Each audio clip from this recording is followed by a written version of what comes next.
சத்தம் போடாமலே வாய்ச்சி வந்த பச்சை கிளி தோடு வந்து குடியேறணும், அதை தூக்கி வச்சு கூத்தாடணும்.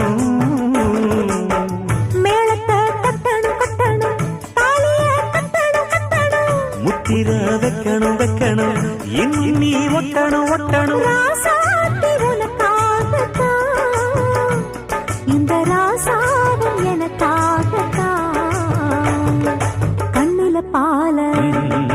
கண்ணுல பால ஊட்ட வந்த கண்ணம்மா, என் கண்ணம்மா, என் நெஞ்சில பால பார்த்ததென்ன சொல்லம்மா.